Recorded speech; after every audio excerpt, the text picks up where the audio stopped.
G'day, I've had a lot of questions about Coolstix. I've mentioned them in a few of the videos lately and on Facebook groups and things like that, and everyone's going, what is a Coolstix? So this is a quick video just to show you what a Coolstix is.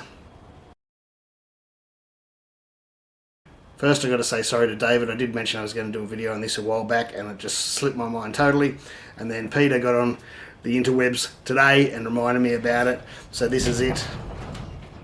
If you hear any noise, that's the wind on the garage door.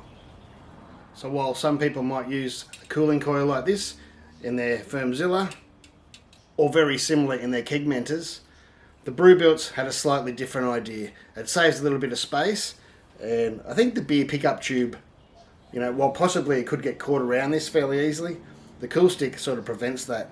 Now I'm not sure they're going to continue with the Coolstix. I have heard they might be updating it or upgrading it, but I've been using this one lately. I did have to import it.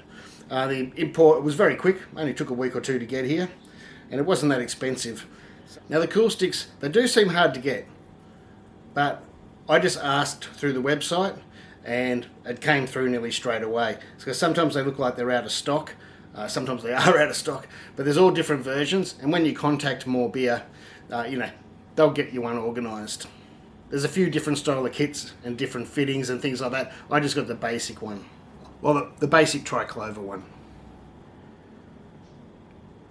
You can see it sits in the top there, and that's the two Glycol tubes going to my Glycol machine. If you've ever been worried about a Glycol machine, they're really easy to use. I will do a video on it in the future. I've only been using mine a few months now, and I don't like doing videos when things are new. I like to, you know, get in and use them for a good 6 months before I review them.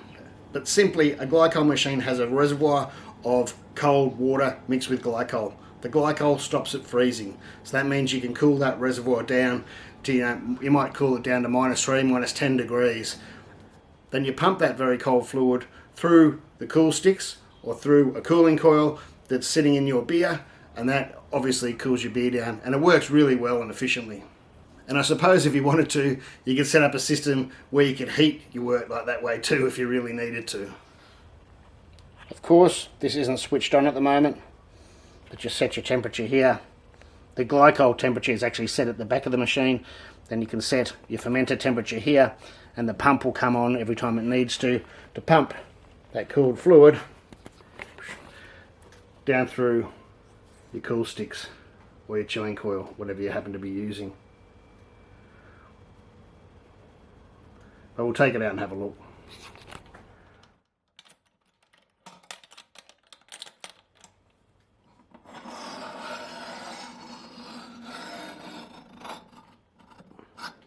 And just while we're up here, it does go through the middle. You can't put it down the side, because obviously the Coolstix goes down and it will bump into the side here. So it has to go through the middle. So that's it there. This one is sold as being able to do the 53 litre, whatever it is, the double batch one, and this single batch fermenter as well. There you go there.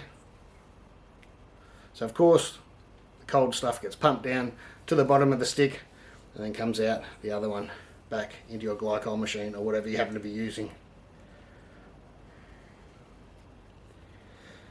This model did come with these clips, and they're handy. You can just sort of unclip them. It's a push fitting there and you unclip it, but this is full of Glycol at the moment, so I'm not going to make a mess on the floor.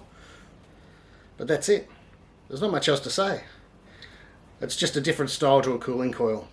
So technically I think, you know, from the shape of it, you'd probably guess that it might not quite be as efficient, but it worked.